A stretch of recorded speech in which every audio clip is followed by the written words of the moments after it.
Welcome back, ladies and gentlemen. You are listening to the next installment of the No Trade Clause podcast, episode 68. Aaron Washington, Colin Meyer here. It's been a while, Colin. I feel like it's been quite a few weeks since you've been on, but in any case, glad to have you back. Aaron kind of took your spot there in the rotation, but we had to put him on the bench for this one and bring you back into the starting lineup. So glad to have you back. Yeah, we're keeping busy, but Aaron did a great job, and I'm glad to be back. Obviously, a lot going on with the new CBA and the playoffs rolling, and just happy to talk about both.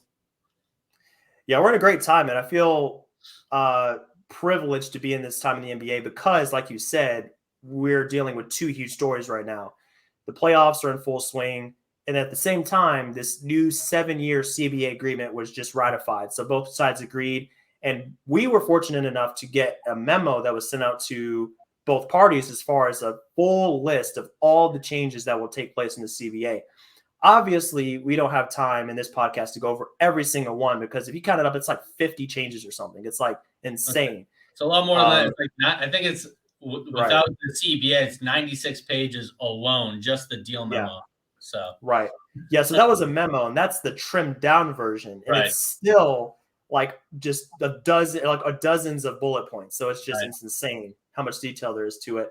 But for the sake of this pod, we've narrowed it down to just 8 points. I split it into two halves. Primary changes that you will see, in free agency during the season. Like they'll come into play several times during the season.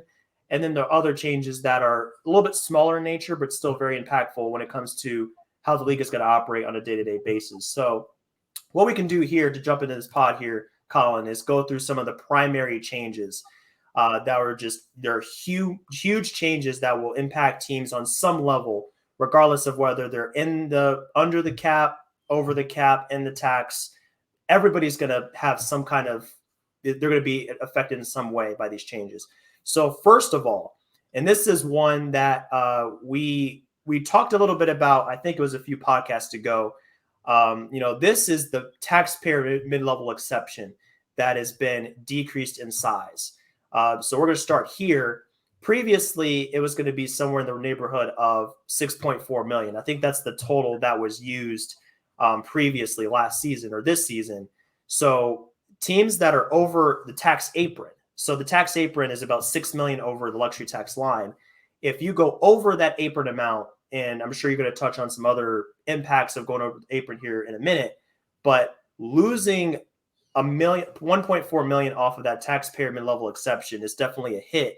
And not only that, the maximum length of years that you can sign a player to has also been decreased from 3 years to 2 years. So now the power that you have to sign players is drastically reduced, because if you have players that are on the market, they want a sizable deal, you're going to be able to offer them less money straight up front, and then the amount of years is reduced, so that as a result, the total amount of money you can offer is reduced. So huge impact here. It kind of follows the trend that we've been seeing recently, that the league has wanted to institute more flexibility for teams that are under the tax. We'll get to that here in a minute, but reduced flexibility for teams that are on the other side of the fence over the tax. So just trying to get those teams to come down, penalize overspenders, keep everybody in check for parity. That's kind of been the focus here. We're seeing that in the playoffs, I think, to some extent, a level of parity, which has been pretty cool to see. So that's definitely a huge impact.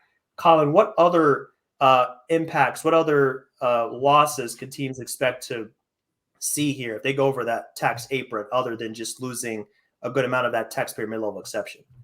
Yeah, and just to touch on that real quick, and I think the overall theme of the new CBA is, if you go a little bit over the tax, we're not going to crush you, and we don't want to crush you. But as you go over the apron, and now this new second apron that you guys talked about, you and Aaron talked about before, it's going to get worse and worse for you, right? It's going to get really bad for you in that second apron. But even this first apron, you're going to lose a lot of rights. And even this taxpayer mid-level exception isn't as powerful as it was before, right? So it's going from the 6.4 down to 5 million as the salary cap is increasing. So it's becoming more insignificant.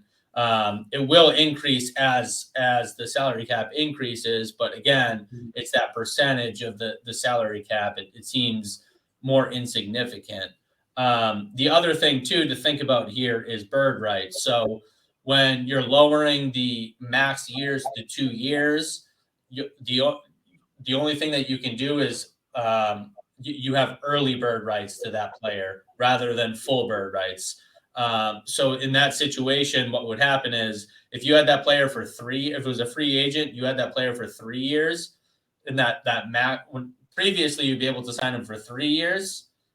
Over those 3 years, you'd accrue full bird rights. You'd be able to offer maximum salary to that player. Now, under just the 2 years, you're only going to be able to offer up to 175% of his previous salary. That's early bird. That's a huge change if that player becomes, much more valuable, right? If you got him at way below market rate at the time. And as you were asking me before, as far as the other losses that happened for that first tax apron, they lost a few other things here as far as once you go over that apron, the team isn't going to be able to sign a player in the regular season who was waived, who is making more than the non-taxpayer mid-level exception. So when you think of players who are getting bought out and teams like the Nets or the Clippers or those teams who are, in the tax and they're about to, make a run for the title, and they're signing the Blake Griffins and the Aldridges and all those players who are getting bought out, they're not going to be able to do that anymore, right? Because they're making more than the non-taxpayer mid-level exception. So if they're over that first apron, they're not going to be able to do that anymore. That right is completely gone. They're just not available to those teams anymore. So that's a huge loss to those.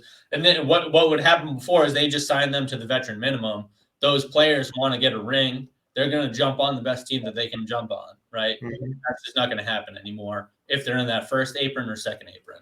Right. The other thing that's happening, which is going to be a huge difference here, is after the 23-24 season, they can't trade for more salary than they're getting back. So, or they used to be able to exceed that limit up to a certain amount, 125%. Now it's going to decrease over time, but at some point it's going to be 100% for 100%. So if you're sending out a $10 million contract, you can only get $10 million back.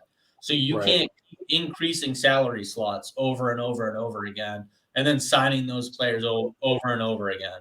And I think that's what the league is really looking at, is trying to avoid these teams going out, sending out salary, getting bigger salaries back, and then signing those players for long-term contracts because they have those bird rights.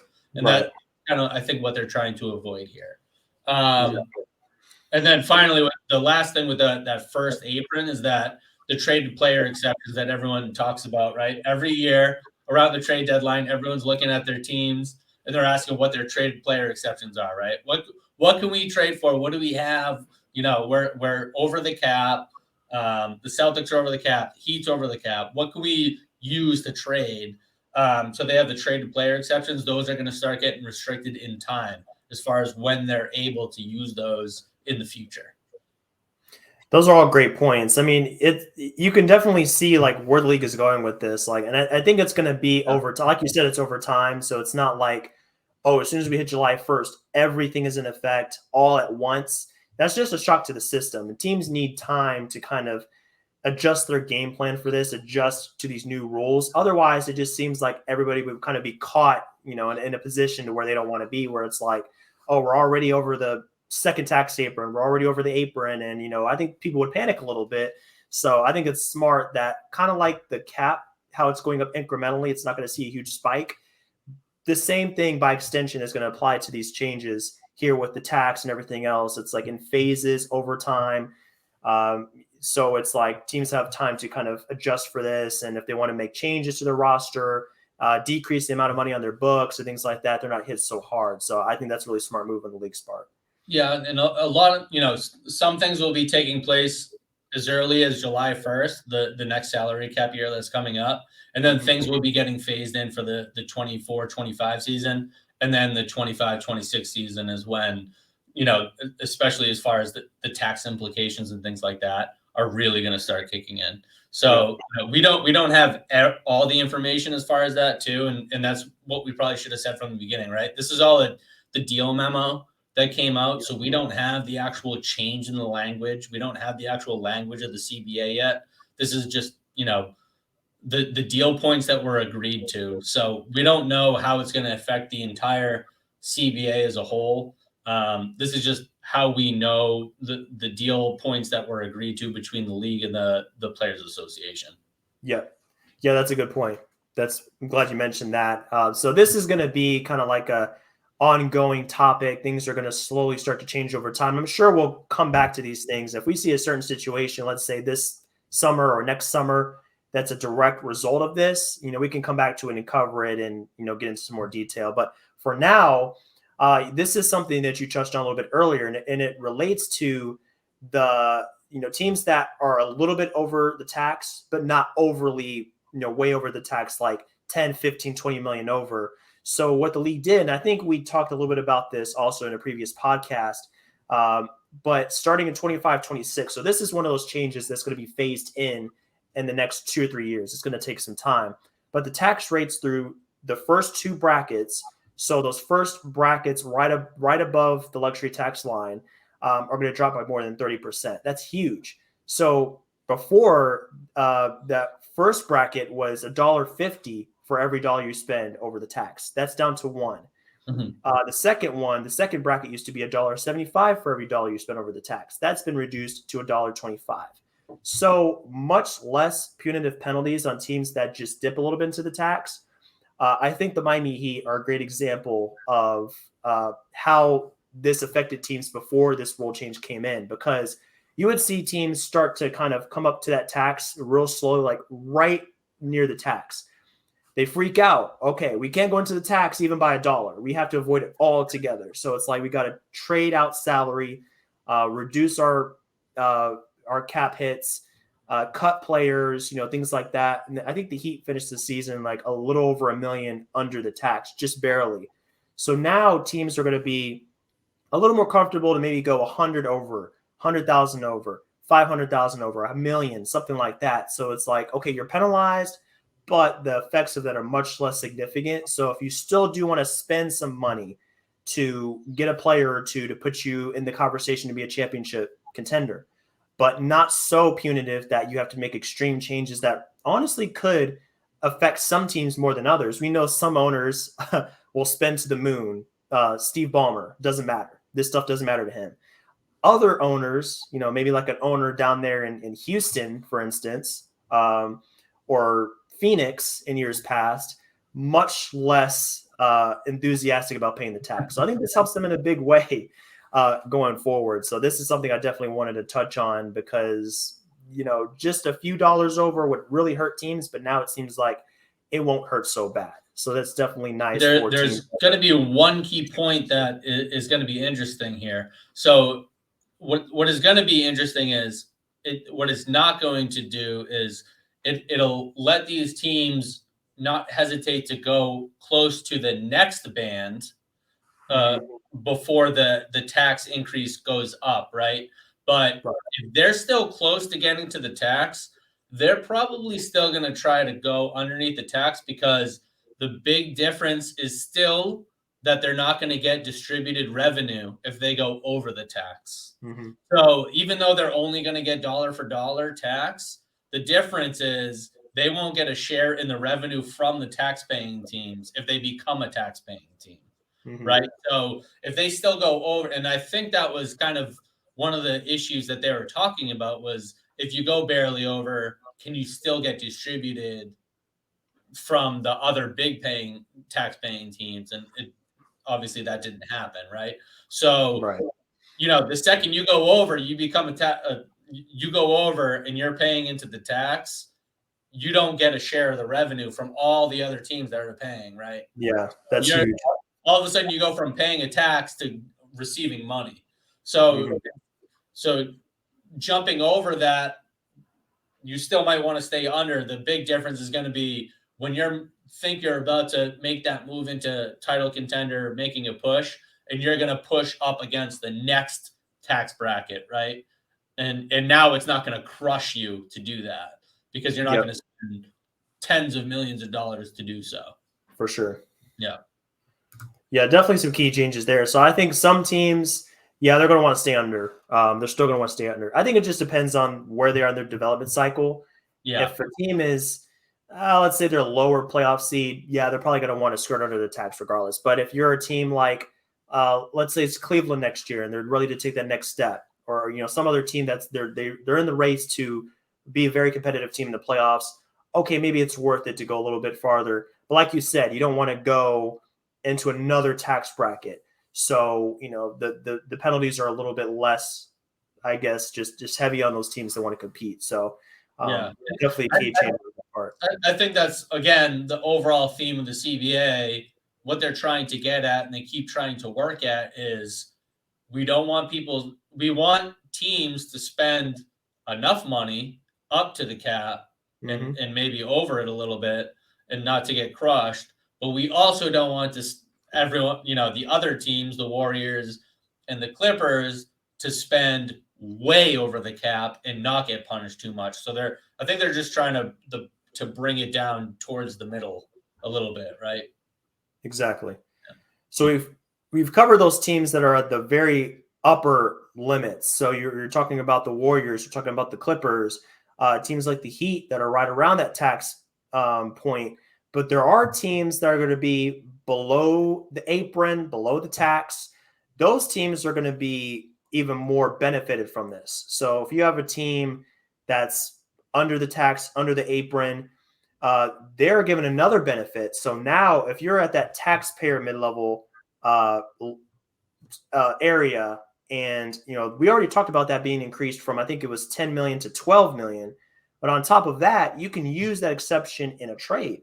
So if you want to bring back some money, you don't have to, go into, you have those exceptions to use to bring back money. So if you have a non-taxpayer that's worth 12 million, you can use that to acquire players via trade. So just like the trade exception, it increases flexibility. So it gives you more options.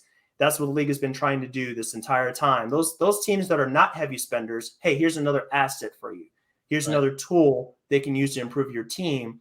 So it's like, we're going to tax. It's almost like how it works in real life, right? So if you were working, let's say you're a working citizen and you make hundreds of thousands of dollars, you're getting taxed like crazy. Like we all know this. If you make a lot of money, you get taxed a lot of money, right? It works the same way.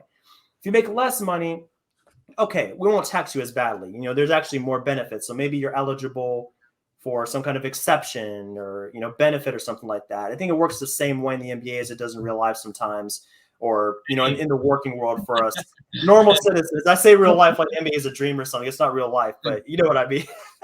The classic working citizen, I guess I should say. So that's definitely another big one. It applies to the non-taxpayer mid-level, the biannual exception, and the room exception. So even teams under the cap, which are very few, can use their exception to bring back players via trade. So not only are those exceptions worth more in general, but you have another function of that exception. So I think that's pretty significant as well. And I think teams are going to take advantage of that. That's a huge change. I don't think you saw that coming. I didn't see that coming. We didn't hear any reports about it. We didn't talk about it before. So I definitely wanted to cover that because I saw that and I'm like, that's a huge tool that teams can use to get players. So big one for sure.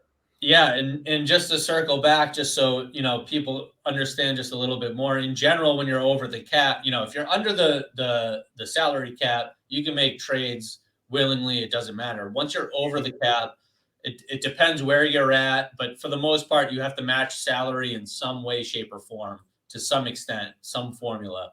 What these exceptions do is if you have your non-taxpayer exception, if it's $12 million, you can use that to acquire a $12 million player. You don't have to send out a $12 million player to get that player, right? Which is a huge huge benefit, right? So what's going to be really interesting to see is what these teams do in the, it's going to change the offseason, right? Because now these teams might not use them in the offseason, because before it was just you couldn't use them in trade. So it was use it or lose it for that salary cap year, right? So you would just find someone to use it on, or it wouldn't be used. I mean, you might be able to use it for a buy, someone who got bought out, and you'd have more salary, to pay someone other than the minimum.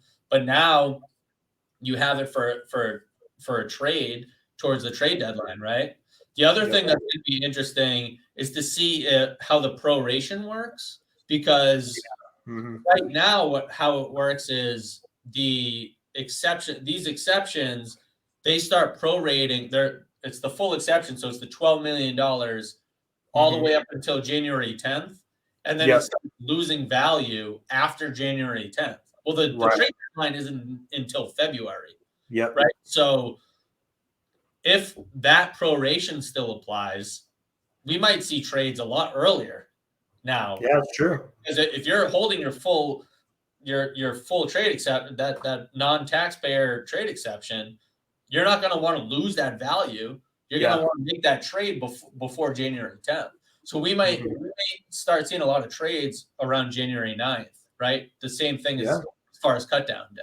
So it'll be interesting to see how the offseason changes, and how, around cut down day, how that exception gets used in the trade. If the proration apply, they might change the proration as far as the trade calculation, but if it applies the same way, the trades might happen a lot earlier. Yeah, I mean, that would be huge, because each year we see trades usually occur pretty close to the deadline. If you look at Bobby Marks, he puts out some information sometimes on Instagram or Twitter or whatnot, and then he'll put the number of trades that have happened on each day. So I think leading up to the trade deadline, a lot of times teams will just wait until the last minute, because I think they want to gauge the market as much as they can. Right. You don't want to jump the gun. You want to wait to see if you can get a better offer. So it's just like in any other business. You don't take the first offer. You want to see what else is out there. So naturally, teams are going to try to wait longer. But like you said, if this is coming into play where this proration can affect how much you have to use, what you can bring back, then obviously your teams are going to want to avoid that if they can, try to do it before that date. So, I mean, that's still a month or so before the deadline. It's still a good amount of time before the deadline, but it definitely could come into play when it comes to what teams do. So we'll have to keep an eye on that. And I wonder if January we're going to see a spike. If we do, then you're on the money. You're going to end up looking real good, Colin. So we'll keep an eye on that for sure. They might change the rule as far as the proration is concerned when it comes to the trade value, calculating the outgoing salary. But if it's not, then we might see the trades happen a lot earlier. For sure. And then one more point when it comes to the primary changes that I noticed in the memo sent out the other day. So this is concerning qualifying offers. So as we know, when you have a rookie, they're on a rookie scale contract, that's 4 total years. The last 2 years are team option. You pick those up, you finish the 4 years, you get to the 5th year, and you can go into restricted free agency. So what teams have to do is they have to put a qualifying offer on the table. And if you go back in history of all the players that have been offered a qualifying offer, pretty much no one takes that qualifying offer. You're a restricted free agent, or you're just extended, you're given a new deal before the season starts. But what the league did here when it comes to the qualifying offer, they increased that amount of money. That's going to be somewhere, they didn't give an exact amount, but 20% to 33% higher than the current value. So the purpose of doing this was to disincentivize teams from making players restricted in the first place. So what we could see is a reduction in the amount of players that are restricted free agents. And another point of this that kind of comes into play is the decrease in the time for a team to match an offer sheet on a restricted free agent. So it used to be 2 days. That's what it was before. They trimmed it down to 1. And I think even before that, it was 3 days. I'm sure you remember that when there was 3 days to match an offer. That would really just disincentivize teams from even wanting to make an offer, put on an offer sheet on a restricted free agent at all. But now you cut that down to 1 day. You know, maybe we see more teams go out on a limb and make an attempt to try to get a restricted free agent. But with this qualifying offer change, you know, maybe there are less restricted free agents on the market, period. You know, that qualifying offer is more money. So, you know, that's going to be something else to kind of keep an eye on. You know, if 33% is a good amount of money, it's definitely a big increase here. I wouldn't expect any other players to accept a qualifying offer. I mean, the benefit is clear. You want to go into unrestricted free agency earlier, that's great. But the risk a lot of times outweighs the reward of just taking a deal earlier, even if you're stuck on that team that you got drafted by. So what do you see coming out of this, Colin, as far as this qualifying offer? What changes could we see come about this when it comes to what teams do? Yeah, I think the main thing here is they're trying to make the teams actually think about the qualifying offer and what that's actually going to entail. Whereas before it was always, yeah, just make the qualifying offer. It's not, it's kind of insignificant.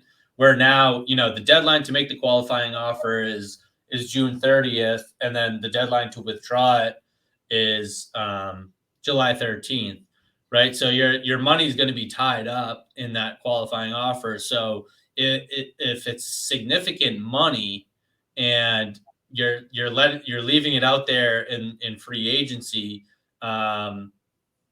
then, you know, you don't know what's going to happen with your restricted free agent, or whether you actually want to sign him or not, then you might actually want to make an actual real decision with him without making that qualifying offer, if it's going to have actual implications as far as signing other players. So I think that's where it's going to come into play, is if it's going to have if it's going to cause actual problems now with salary cap issues. Whereas before it was just, yeah, you're obviously going to make the salary. You're going to make the qualifying offer. You're not just going to lose the player, right? Yeah, but if it's 30% more, you might have to think about it and actually negotiate, almost like he's an unrestricted free agent at that point. Right. No, exactly. So, I mean, that's definitely going to influence restricted free agency. Restricted free agency has always been kind of like a, you know, I don't know what the word I'm looking for is. It's like, it's something that's just a little bit different. And it's like, it's outside of it, because we hear about unrestricted free agency all the time and what comes along with that. But when it comes to restricted free agents, you know, when guys do hit that, I mean, a lot of times, like you said, they just give them the qualifying offer. You know, even teams sending on an offer sheet is pretty rare. You know, last year we saw DeAndre Ayton received an offer sheet from the Pacers. Obviously, the Suns matched that. But other than that, I don't think there were any other players that even got an offer sheet from another team, restricted free agents, that is. So it's pretty rare to see that happen. So it's just kind of like this weird kind of middle ground in the NBA. Like, it's just a weird void where like players kind of fall into, and then they're just, you know, in like a weird middle ground. It's like haven't been re-signed by your team yet. You haven't got an offer sheet. It's just kind of like a weird place to be, I guess. Yeah. So it's just, I don't know what other way to put it. It's just a different place to be for players. No, it is. And I mean, and honestly, like the way the league is structured is for the best players, you're never going to get to that situation. No. I mean, Ayton is a weird situation where he's one of the better players that hit restricted free agency. I mean, that rarely happens. It usually happens in a situation where, you know, it's someone that you didn't expect to be that good, and now they're going to hit restricted free agency, because you can't extend them because, you know, it's 120% you can only offer, right? But they're better than that. Now it's going to be 140% of their prior salary. So now they're automatically going to let that go, right? And now they're in restricted free agency, right? Because it's within 4 years. So then they hit restricted free agency, and now you're in that weird zone that you're talking about. So that's typically where it comes up. It's not that Ayton situation is not typical, because you're usually just going to pay the guy at that point. Yeah, no, exactly. So, I mean, there's a lot more significant changes, but what I wanted to do here real quickly is go through 4 other somewhat smaller changes that I noticed here in that memo that we got. Still going to have a big impact on how the league functions from here on out. But a few other changes, starting with player fines. So I'm glad they did this because when a player gets fined and you see $50,000, Kyrie Irving was fined $50,000, fined $100,000, and they're like, for us, that's like us getting fined $2. Colin, you didn't speak to the media tonight, or you shouted a profanity to a fan. We're going to fine you $3. Okay, here you go. Here's my $3, and I'm going about my way. This increase is still not going to, change the world or anything, but the amount a player can be fined for contract conduct detrimental to the league, tampering, anything like that, is going to increase $50,000. So it's going to increase from $50,000 to $100,000. And then when it comes to public trade demands, those are going to be increased all the way up. The maximum amount you can fine a player is going to be $150,000. So still, if Anthony Davis goes out and says, hey, I want to trade, public trade demand, something like that, he gets fined $150,000. It's still a drop in the bucket for him, but it's something. It's a move in the right direction. Maybe it'll make players think a little bit more. Those players make a little bit less money, the stars or whatever. But increasing fines, I think, is a good thing to do because as it stands, it doesn't really push players away from acting out or doing something illegal or whatever. So increasing fines, I think, is a good change, although it probably still won't significantly alter the way that some of those better players act out on the court. If they want to do something, they're going to do it still. So, well, the biggest piece here, or the two biggest pieces, is first of all the tampering piece, right? So that's player tampering. So it'll be interesting if they start trying to crack down on that. And then as far as the public trade demands, right? So they're obviously trying to make that less of a thing after everything that's happened in the last couple of years, which is funny. I feel like it puts the NBA in the headlines when nothing else is happening, but it does. A lot more drama, publicity. But the other point that I think is key here is that they can find the agents. Yeah. Things. So, the players can do these things and it's not going to be a huge thing, but it's going to be a huge thing for a lot of those agents. So the agents can't be releasing statements. The agents can't be tampering. The agents can't be doing those things. Right. So,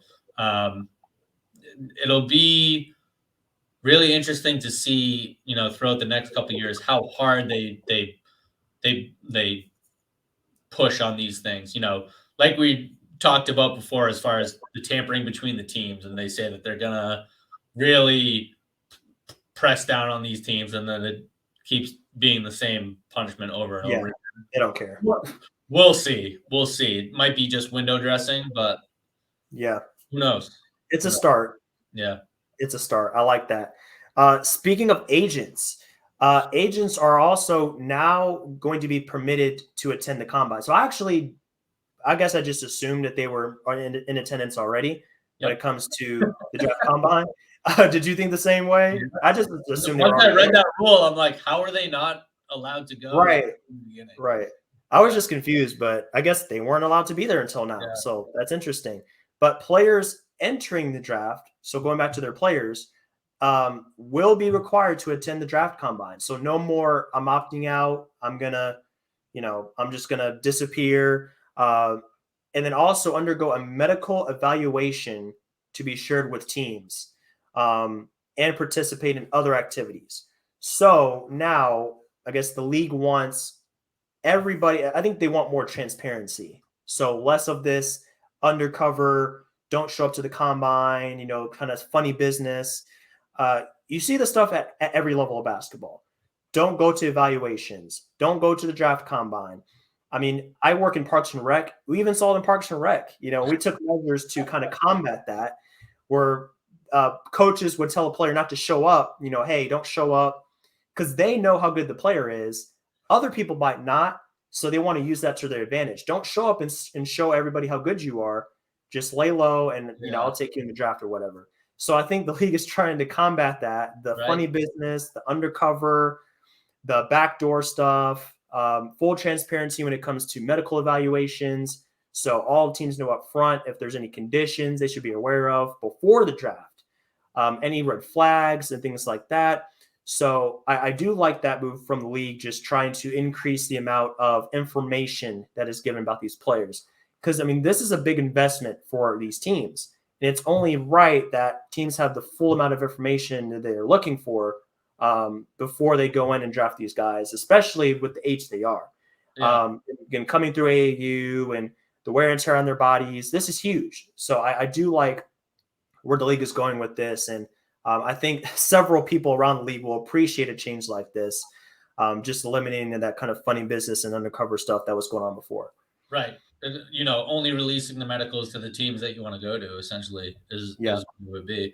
But what Larry Kuhn did a podcast for our partner Sports Business Classroom, and he made a great point that the medicals are still only limited to the target teams that the player is supposed to be drafted to or expected to be drafted to. And what's interesting about that, so it's not going to all the teams. But what's interesting is how is that going to play out when team 28 is trying to trade up to pick 10, and he doesn't have that team doesn't have the medicals yet. So I wonder if that will be written into the CBA. Again, this is just a deal memo, so we don't know if that will be written in some way, shape, or form. But again, step in the right direction either way. The fact that they're able to do that is crazy. And then as far as attending the combine, they still have ways around it, but they need a valid excuse to not perform at the combine if they're not healthy, obviously. If they're hurt. Yeah. If they're playing internationally, but apparently they still have to perform in some way, shape, or form before the combine. That's right. I'm sorry, before the draft to be eligible for the combine. So it's like an alternate date. I think that that's going to be implemented. So right, that's true. So they're still making everybody show up no matter what. Whoever wants to be in, you have to show up, which is great. I mean, instead of having everyone just trying to guess and all these teams guess, what these guys are all about, show up. You want to be in the draft? I mean, it makes sense. So it does. Participate. That's the name of the game. Right. We just talked about injuries. Injuries are a hot topic around the league right now. Load management is all the rage. We just saw Kawhi Leonard go down with the meniscus tear. I mean, this is a huge topic right now in the NBA. And the league specifically addressed this when it comes to reporting injuries, teams reporting injuries on their key players. So what we're used to seeing is like, hey, this guy's going to miss 4 to 6 weeks. Projected return date is May 22nd, 2023. The league wants to do away with that. Now it's going to be when they will be reevaluated. Sometimes we see this. A lot of times we do see this. But instead of giving a firm return date, they're going to be back around this time. It's like, hey, we're going to reevaluate them in 1 week, 2 weeks, a month. So no more definite trying to nail down one specific date. It's more of like, hey, this is when we're going to check the player out, see where he's at in his recovery, and go from there. So we already see this, but it looks like the league is going to be more strict when it comes to how they report injuries. And I mean, it's obvious that there's going to be something about reporting injuries because the optics around injuries right now in the NBA are really sensitive. So the fact that they did this doesn't surprise me. And it does also say in here specifically for a player projected to miss more than 2 weeks. So, and it comes to the first public injury disclosure. So just to, put that into detail here. So what I'm assuming that means is if it's a day-to-day injury, like a guy just, sprained their finger or something, less than 2 weeks, it looks like it doesn't apply. But if it's something a little bit more significant, sprained ankle, a grade 3 ankle sprain or dislocated shoulder or something like that, this will come into play when it comes to reporting. So it looks like it's going to change how things work a little bit, but not significantly because some teams already do this, but it looks like it's going to be more of a mandated thing going forward. Yeah, I mean, it's probably what teams should do to protect their players. I mean, you shouldn't be out there saying, yeah, he's coming back in 4 to 6 weeks. And because how often does that actually happen? I feel like with the Towns, for instance, it's like, hey, he's going to be back in 4 to 6 weeks. He missed like 3 months. So, I mean, who knows these days how long they're going to be out? Yeah, and there's no benefit. So, and then he comes back in 4 weeks. Great. So he came back in 4 weeks. He did what the fans expected. Like, there's no benefit to that. It doesn't do anything really. It's much better to say when he's going to be reevaluated, push it, kick the can down the line, and then it takes the pressure off the players, I think. And exactly. It makes a lot more sense. Exactly. Because I'm sure a lot of times players will see the timeline and they're like, I got to make it back by 6 weeks at the latest. I got to get back. I got to get back. Maybe they push themselves a little bit too hard to try to get back because of the pressure. It's like, I got to be there, whatever. I'm sure they'll be there anyway. They want to be back as fast as possible. But if you take that burden off of them, like we gave you a timeline, try to fit this timeline. Instead, it's just like, hey, try to hit this milestone. Try to be at this point by the reevaluation date. Then it's like, okay, I'm going to be a little bit more conservative. I'm going to be smarter about how I approach my rehab, getting back to full health. So I do like that move from the league, just trying to ease the burden off of players. I think that's the main benefit of all this, is just for the players' sake, because it's already hard enough being injured as it is. Yeah, because there might be differing opinions between the team's doctors and who the player's going to see, and then obviously there's setbacks, and I think that's the key thing here, right? If he's back in 6 to 8 weeks, you expect him back in 6 to 8 weeks, but if he has a setback, maybe he's not. So why even put that timeline out there? Let him be reevaluated, and then no fan has ever heard of that, right? Of course, the media is going to say something, put something out there, but at least the team never did. Yep. There you go. Exactly. One more significant change that came about in the CBA that I wanted to touch on. It comes into play for officials of the NBA. Shocker, right? Officials were included in this memo. So I think every single fan on planet Earth in the NBA is going to love this change. The Players Association will now have regular meetings with the NBA to receive reports regarding discipline of game officials. So how about that? More accountability for officials. I love this change. I think it really just kind of shows that the league is serious about just showing that there is a level of accountability for officials. They can't just go and just do whatever they want. They're held to a standard just like players. I'm sure if you act outside of these boundaries, there are repercussions. I don't know what could come of this. Like if they go into a report and they see something negative, I don't know how they're going to address that. Are you taken off of games or whatever? We'll have to see how that plays out. But just the fact that it looks like they're going to be keeping a closer eye on officials, what it kind of looks like to me, is a plus. Because it's another thing. I think the league is just trying to address all these key issues that have come up over the last 2 years. Load management, teams spending crazy amounts of money, and officiating. We've seen it, I think, more and more every year. It's like, officials are ruining the league. They're ruining the game. They're on a power trip and things like that. And it can look like that sometimes. So I'm kind of shocked they're not already doing this, but if they're not, I'm glad that they're going to start doing this when it comes to just keeping an eye on officials and just making sure that there is a constant communication going between officials, the league, and the Players Association. So definitely a positive development out of that. Yeah. Again, it's fairly vague, so who knows what it's actually going to become. But I think the key piece here is it's going to be over the reports regarding the NBA's discipline of the game officials.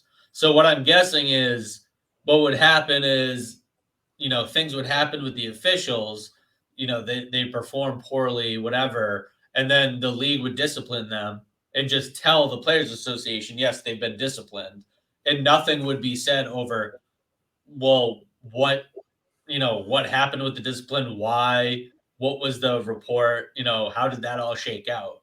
And, if the Players Association is left in the dark as far as what the discipline was, they don't feel in any way like anything was justified. Like, how can they benefit in any way? And if things keep happening, how do they know if the league is taking care of it or not? So, of course, they should be a part of it in some way so they can at least opine on what's going on, right? And critique the process if needed. So, exactly. Of course, it makes sense that they should at least be informed of how the NBA is disciplining the officials. Yeah, just keep them in the loop. Seems fair. Yeah, absolutely. There you go. So we're getting back to the players here, Colin. And as we know, the playoffs are in full swing. The players drive this league. They're in action right now. So we're going to touch on a few series here real quick. This is more of a recap. So we're not going to get into Heat Bucks right now. Knicks Cavs is in session right now. We're going to see if that series goes to a game 6. What we want to do here on this podcast is just cover the 3 series that are have concluded as of today, April 26th. So first off, Nets Sixers. I picked the sweep by the Sixers. I think most people did. I don't think anybody really had the Sixers winning this series, but there were some positive things that came out of this for Brooklyn. First of which being the play of Mikal Bridges. He carried over a strong play from the regular season. In the regular season, he averaged 27 points a game. This is post-trade. 27 points a game, 37% from 3, 47% from the field to go along with 4.7 rebounds, 2.8 assists. And he was playing 35 minutes a game. This is the crazy thing about Bridges. He didn't miss a game. He played 83 games because of the trade, and he averaged 35 minutes a game with the Nets, and I believe it was about the same around there for the Suns. So just an Iron Man in every regard, just asserted himself as a true star in this league. He was the number 1 guy. Defense is keyed in on him, and it didn't seem to affect him all that much. He's a true leader, one of the most versatile players in the league. I mean, I think he just does everything. He can be a role player. He can be a primary player. He was runner-up at Defensive Player of the Year last year, for crying out loud. What can't this man do? So the fact that he was on display here against the Sixers really impressed me. And then just the Sixers in general this entire season after the trade. I mean, it looks like they work well together. They have a great culture all the way down the roster. They're very deep. They need more star power if they really want to contend, but they have the makings of a great team. I mean, they maintained a playoff spot even after the trade, which I think is very impressive. So hats off to the Nets. I think they had a great series. Obviously, just not enough against Embiid and the gang there, but that really stood out to me. When it comes to the Sixers, I mean, Embiid is hurt. That's definitely a tough blow. But how do you think that the Sixers are going to navigate this if this continues to be kind of like a nagging thing for Embiid into the next series? Do you think it's a real nagging thing, or do you think? I don't know.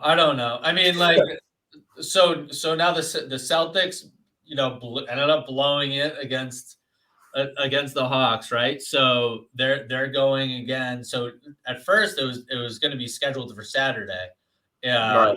game 1. So it would have been interesting to see if he played on Saturday. But now that series is going to be pushed out even further. But even if it played on Saturday, I think he was going to play. I think so too. I think they know that they had that series locked up, and he's taking a break. I mean, really, I do. Yeah. And going back to the Nets, I wish they could have taken one just for Mikal. I wish they could have taken that one. Yeah, I feel that. They're out, man, and I understand that, but it's too bad. They're a likable team, and I think they're just a likable team because they just have a lot of good role players.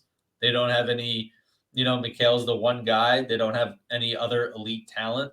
It'll be interesting if he's on another team with more elite talent, similar to when he was on the Suns, if he becomes, an elite player with someone else, or if he falls in line, but man, I mean, his contract looks good for them. I mean, he's locked up through 25, 26, and he's not even going to make $25 million the entire contract, which is a bargain. What a bargain. Which, when you're dealing with a Ben Simmons contract, that's you need something like that to balance that. You do have to balance it out for sure. That Ben Simmons contract is horrendous. Isn't it interesting? I mean, I feel like everyone's just so sick of talking about Ben Simmons. He's still there on the bench, facing his old team, and it's not even talked about anymore. No, it's just he's an afterthought. The story's over. It is. And he just doesn't play, and he's facing his old team, and no one cares. And He's making $35 million. He's going to make $40 million by 24-25. Collect them checks, Ben. Yeah. It's wild. What do you say? But they have so many good role players. They don't have enough picks, but they have a lot of trade. They have a lot of good, valuable contracts where they can make moves. They have some options in the offseason. You know, they did what they could with the mess that they had going on there. And it'll be fun to see what they do in the offseason. Especially what's going on with the rule changes, you know. Maybe fire sales in other places. They might sit in the right spot. Right. Yeah. For sure. Colin, give me 1 second. I'm going to charge my laptop here. Sure. Make sure this thing doesn't die on me. Unplug one of my... Yeah, that's cool. Okay, yeah, you're good.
All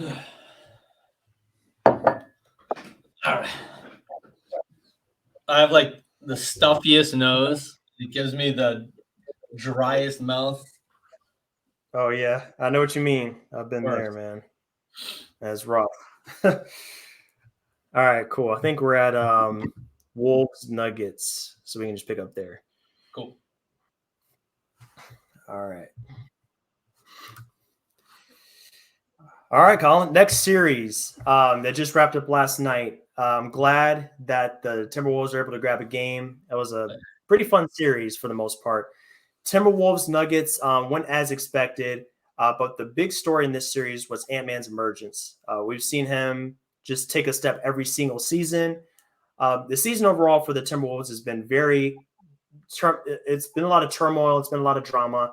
They went through some rough spots. But the fact that Ant-Man came in, and not only as an offensive presence was he impressive, but the fact that his defense is starting to come along. You can see when he's engaged how impactful he can be as a man-to-man defender. Just getting his hands in passing lanes, the way he can block shots. Somebody in the Heat group chat I'm a part of compared him to Dwayne Wade in his shot blocking at that size as a guard. Which, I mean, I can see it. You know, when you think about the way he can leap off the court and block shots as a guard and just kind of lock up opposing players, you can see the similarities. So that part for me was really fun to watch. How the team rallied together with down so many players. Jaden McDaniels was out. Naz Reid was out. Kyle Anderson didn't play game 5. The fact that they were down so many players and still made it competitive was pretty cool to see. So they rallied together. It was a great season for them. How they finished it, obviously, there's a lot of question marks. Gobert's not getting any younger.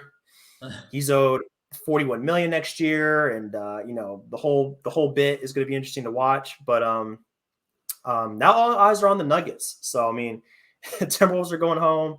They have lots to think about. But I mean, it was a fun series, and I'm interested to see how the Nuggets kind of regroup and get ready for the next series. But what stood out to you about that series, in your opinion? Yeah, I mean, not a ton. Like you kind of broke it down perfectly. Ant-Man was he's okay. The only thing that stood out was how frustrating it is that everything that we're talking about is just like what it all almost could have happened without Gobert, right? It's like, I mean, yeah, you're not wrong. It's like all the role players, they have great role players. Cat's awesome. Ant-Man's taking his steps, and then they made this trade for Gobert, and it hasn't worked out. Now, maybe it just needs another year to gel. They had a ton of injuries last or in the regular season, right? So they did. So who knows? Maybe they make that jump next year. But I just think that like everyone kind of thought when the trade happened. I think everyone thought they'd be a better regular season team than they were. And again, they had a bunch of injuries, and they didn't have the good defense that they thought they would have this year. No, not at all. And it all kind of went how we thought it would go against the Nuggets. The Nuggets are just – I just think no one talks about the Nuggets because the Nuggets just cruised the entire year. They're so good. And they're so good against the Timberwolves. And now we see the real test. This is going to be a great matchup that they have. I think this is where the rubber meets the road between them and the Suns. I don't know who's going to take it. I really don't. I think this is where we're going to really see if that trade, if they've melded enough. I mean, it's going to be the best matchup, I think. I think so too. And I think a big X factor for the Nuggets going forward is going to be Jamal Murray's play. He's starting to kind of regain his form that he had in the bubble a couple years ago. Well, more like 3 years ago now. In 5 games, he averaged 27 a game, which was actually more than he had in 1920, where he averaged 26 a game. His three-point shooting is on point. He's made 42% of his threes, almost 43%. He's playing 38 minutes a game. So I think he's healthy. He's confident. He's regaining that form that he had before. And if he is in that kind of mindset, that confidence level is there to go along with Jokic and MPJ. I mean, Michael Porter Jr. throws in a few spurts here and there, 8 points here, 10, 12. I mean, they're going to be really tough to beat. It might just be a question mark for them. We saw a little bit in the Timberwolves series. It's just like, I feel like their defense sometimes gets a little bit off balance. They can be exposed a little bit. And if you're going up against Booker and KD, you can't have that. It's going to be a long night for you. So I think that series goes the distance, honestly, in my opinion, and it could go either way, like you said. But this series here, I think we saw what we expected out of the Nuggets. I don't think we're going to get any real big answers to our questions until the next series, though. Right. Yeah, and it just seems like it's one of those series where no one's going to be able to guard both Book and KD, but no one's going to be able to guard Jokic. Like no one is going to be able to stop. So it's just going to be. I just don't know how it's going to end. Like between those two, it's not like the best offense against the best defense. It's just these two impossible offensive matchups that it's just one is going to have to give over the other. One's going to be better than the other in the end. I think that's how it's going to go, but it's going to be very exciting to watch. Oh, yeah. Yeah, that was a great series. I'm sorry to interrupt, but unfortunately, we didn't get to really see the Suns prove any. We thought we would see the Suns prove something against the Clippers, And then even with at first it was Kawhi. Kawhi took over and them almost single-handedly, and then he's out, and then they win. So it was almost like that wasn't very satisfying either, right? So they haven't proved much either. So this is where it happens. Yep, and diving into that series a little bit quickly here to kind of wrap things up. Yeah. Like you said, I mean, this is probably the most disappointing series because we were just robbed of what was supposed to be. I mean, I think it had the potential to be the best series in the entire playoffs. Two teams with loads of star power. I mean, Westbrook, Kawhi, PG, plus Book and KD. I mean, it was going to be fireworks. And I mean, the Clippers competed without those guys. So if they were fully healthy, they had a great chance of making it out of the first round. I think a lot of people picked them to win. Unfortunately, it just didn't break right for them. I mean, Westbrook had some great play. I mean, he was fantastic. I think he proved me wrong. He proved a lot of doubters wrong that saw the trade and they're just like, why? Why would you do that? Why would you kind of mess up the formula? But he came in, he competed, he made shots, and then did all the usual Westbrook things. So he gave them a chance in most of those games they played. So I think if they had everybody healthy, they had a great chance to break through and maybe even make a finals run. The chips didn't fall their way. My big question is where do they go from here? Those guys actually have one more contract. I didn't even think about this until I saw it earlier, but I mean, they're not far off for free agency again. So it's already been 4 years since the trade. And these guys are 32 and 33. Kawhi is 32. Paul George is 33. You're out a lot of picks because of the trade to get PG in the first place. I've heard people say trade Kawhi or blow it up. I don't think they're going to do that. I think they're too deep into this process. I don't know what they'd be able to get back for injured plague assets like that at this point in time. So I think they write it out for at least one more season, see what happens. What do you think about their moves going forward? I mean, can you realistically see this team not coming back next season? Because I just can't see them moving off of this team, not after everything they've been through, and they have another season left on their contract, so you might as well see it through. Yeah, I mean, you just got to pray that they stay healthy at this point. This is the bed that you made. This is what you did, and it's too bad. We got to see old school Kawhi at the beginning of the series, and it was great. And everyone was just like, "Oh yeah, this is Kawhi Leonard. This is what we were used to. We forgot." Mm-hmm. And then he got hurt, and it was like, "Oh yeah, this is what he is now." And it was too bad. But look, I mean, trade Kawhi. Who's going to take Kawhi? I mean, yeah, that's the question. Trading him at his lowest value, he's making $42 million. He's going to make $45 million. How are you going to trade that contract? Yeah. Someone's going to give you two $23 million players for him next year. I mean, how is that going to happen? You have no picks to give him to just the contract. So no, you got to ride it out. You ride it out with these guys, and then you rebuild from there. You have your picks, in a few years, and you'll be bad then, and you just jump back in the lottery. So right now, you got to ride with it. Maybe you can pray that these guys stay healthy, and then you can draft some late round picks, some second round guys who can give you a spark and get some good role players, and then they can stay healthy. But that's it. I mean, this is all you have. Yep. There's nothing else you can do. Yep. It could be the end of the road for them. In what scenario? Like, give me a team that's going to trade for Kawhi right now. People like to throw out the Heat, but they don't have the assets to give back. So that's not a realistic possibility. So I don't know who else. Unless you want to take like Duncan unless like the Clippers want to take a ton of bad Robinson. Right. Yeah, it just doesn't make any sense for, I think, hardly any team out there. So that's the problem. Right. Like, unless you just want to be a bad team with worse contracts and completely tank. But why would you do that? Yeah. Doesn't make any sense. So, I mean, you got one more season. I mean, if you really want to start over, write out another season, let these guys be free agents, then you can really kind of start over. But as long as they're under contract, just keep going. Right. Bring Westbrook back for one more season. See what he can do for you. And like you said, pray to the basketball gods that they stay upright for the whole season. Yeah, just stay healthy for one playoff run.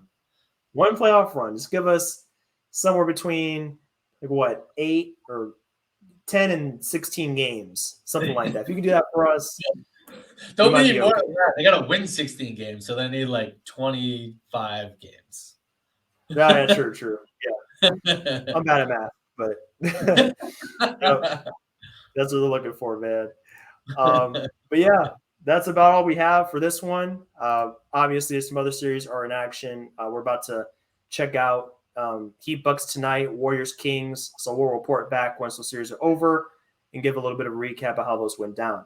But in the meantime, if you guys are looking for more resources, if you're looking for some of those cap numbers that me and Colin mentioned before, some of those cap rules that we went over, some of those principles, we have it all on notradeclause.com.